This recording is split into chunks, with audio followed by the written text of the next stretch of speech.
Il y a près de 4 milliards d'années, sur une planète brûlante et sans vie, quelque chose d'extraordinaire s'est produit. De la simple matière inerte, des atomes, des molécules, a émergé la toute première forme de vie. Comment? C'est l'une des plus grandes énigmes de toute la science. Aujourd'hui, nous n'avons pas encore la réponse complète, mais nous avons des pistes solides, des expériences fascinantes et un scénario qui se dessine. Voici tout ce que l'on sait sur l'origine de la vie. D'abord, posons la question avec précision. L'origine de la vie, c'est le passage de la matière non vivante à la matière vivante. Les scientifiques appellent cela l'abiogénèse. Mais qu'est-ce qui distingue le vivant de l'inerte? Trois grandes propriétés reviennent toujours. Un être vivant se nourrit et transforme de l'énergie, c'est le métabolisme. Il se reproduit en transmettant une information et il évolue génération après génération. Comprendre l'origine de la vie, c'est comprendre comment ces trois propriétés sont apparues ensemble à partir de simple chimie. Remontons le temps il y a 4 milliards et demi d'années, la jeune Terre n'a rien d'accueillant. C'est un monde de volcans, de pluies de météorites et d'éclairs incessants.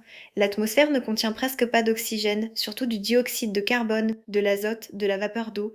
Peu à peu, la planète refroidit et l'eau se condense, formant les premiers océans. C'est dans cet environnement extrême, mais riche en énergie et en molécules simples, que la chimie va commencer à se complexifier. Le décor de l'origine de la vie est planté.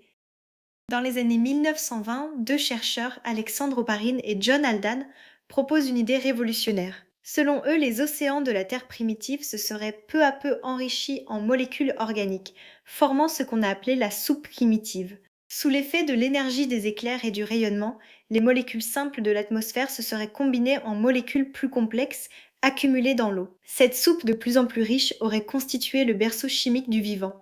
Une belle hypothèse. Restait à la tester en laboratoire. En 1953, un jeune chercheur, Stanley Miller, réalise une expérience devenue légendaire. Dans un montage de verre fermé, il reconstitue la Terre primitive.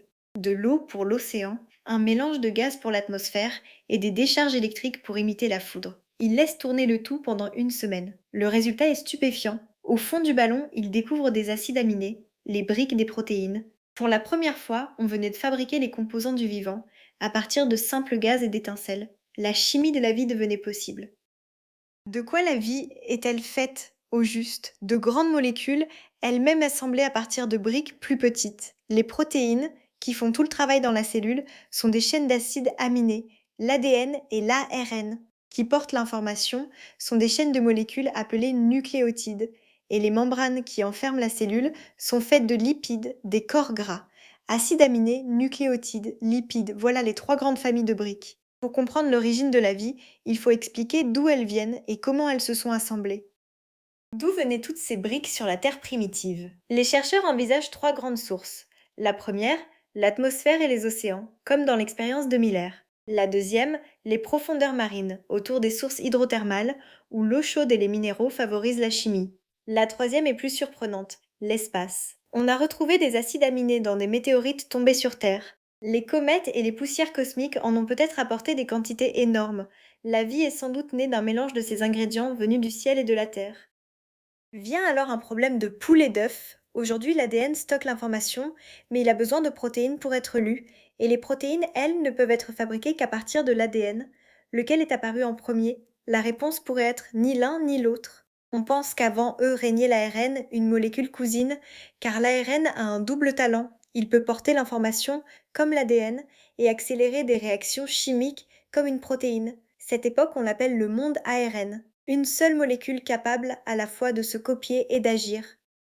Mais une collection de molécules ne fait pas encore une cellule, il manque une frontière, une membrane. Or, la nature offre ici un cadeau remarquable. Quand on place certains lipides, des corps gras, dans l'eau, ils s'organisent spontanément en petites sphères creuses. Ces bulles microscopiques peuvent piéger des molécules à l'intérieur, grandir et même se diviser. On les appelle des protocellules. Pour la première fois, un dedans se sépare d'un dehors. La chimie n'est plus dispersée dans l'océan, elle est concentrée, protégée, capable de garder ses propres molécules. La cellule est en germe. Une grande question divise encore les scientifiques. Qu'est-ce qui est apparu en premier? Le métabolisme ou la réplication? Pour certains, tout commence par des réactions chimiques qui s'entretiennent, un métabolisme primitif, avant même la moindre information génétique. Pour d'autres, c'est l'inverse. D'abord une molécule capable de se copier, l'ARN, et le reste suit. Métabolisme d'abord ou réplication d'abord? Le débat n'est pas tranché. Et peut-être que la vérité combine les deux. un métabolisme et une réplication qui seraient nés ensemble en se renforçant mutuellement. L'un des décors les plus prometteurs se trouve au fond des océans, les sources hydrothermales. Là, dans l'obscurité totale, de l'eau chaude chargée de minéraux jaillit du plancher océanique. Certaines, les cheminées alcalines, sont de véritables réacteurs naturels. Leurs parois sont percées de minuscules pores comme des alvéoles qui concentrent les molécules et créent des différences d'énergie. Or, justement, toute vie fonctionne grâce à ce type de gradient. Pour beaucoup de chercheurs, c'est dans ces cheminées loin du soleil et des éclairs que la vie aurait pu prendre son premier souffle.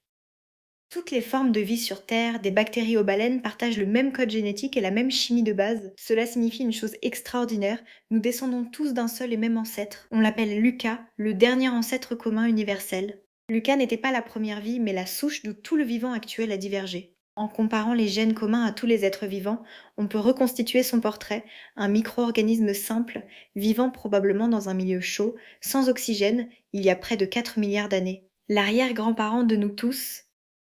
À quel moment la chimie devient-elle vraiment de la biologie? La frontière, c'est l'apparition de l'évolution par sélection naturelle. Imaginez des protocellules qui se copient, avec parfois de petites erreurs. Certaines copies se reproduisent un peu mieux que les autres. Elles deviennent alors plus nombreuses, génération après génération. À cet instant précis, la sélection naturelle se met en marche. La matière ne fait plus que réagir. Elle commence à évoluer, à s'améliorer. C'est le seuil décisif. De ce moment, la simple chimie est devenue de la vie, lancée dans une aventure de 4 milliards d'années. Et si la vie ne venait pas de la Terre? C'est l'idée de la panspermie. La vie ou ses germes auraient pu nous arriver de l'espace. Certains imaginent que des microbes auraient voyagé sur des météorites, par exemple depuis Mars, plutôt habitables que la Terre. Attention, la panspermie ne résout pas l'énigme, elle la déplace, car il faudrait quand même expliquer comment la vie est née ailleurs. En revanche, une chose est sûre et bien établie, l'espace nous a livré des briques, des molécules organiques par les météorites. Le ciel a peut-être ensemencé la chimie sans pour autant nous envoyer la vie déjà faite. Pouvons-nous recréer la vie en laboratoire? C'est l'un des grands défis de la science actuelle. Les chercheurs savent déjà fabriquer des protocellules, des bulles capables de croître et de se diviser. Ils ont synthétisé de l'ARN qui parvient à copier de courts fragments. Une équipe est même parvenue à construire une cellule pilotée par un génome entièrement écrit par l'humain. Mais assembler tout cela en une vie autonome, partie de zéro, reste hors de portée pour l'instant. Le jour où nous y parviendrons, nous aurons prouvé que la vie peut naître de la simple matière, et nous ne serons plus très loin de la comprendre. Si la vie est apparue si vite sur Terre dès que les conditions l'ont permis, alors pourquoi pas ailleurs? C'est la grande promesse de cette quête. Comprendre comment la vie naît, c'est savoir où et comment la chercher dans l'univers.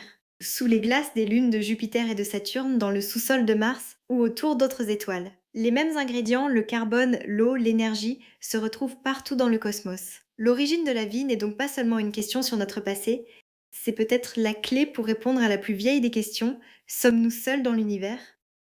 Récapitulons ce que l'on sait. Sur la Terre primitive, des briques du vivant se sont formées, sur place et apportées par l'espace. L'expérience de Miller a montré que c'était chimiquement possible. Le monde ARN a résolu le problème de la poule et de l'œuf.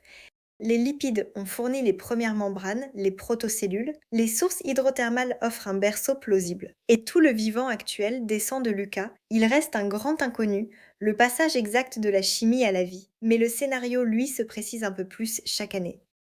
Voilà tout ce que l'on sait aujourd'hui sur l'origine de la vie, une histoire encore incomplète, mais l'une des plus passionnantes de la science. Si cette vidéo vous a plu, n'hésitez pas à vous abonner et à la partager.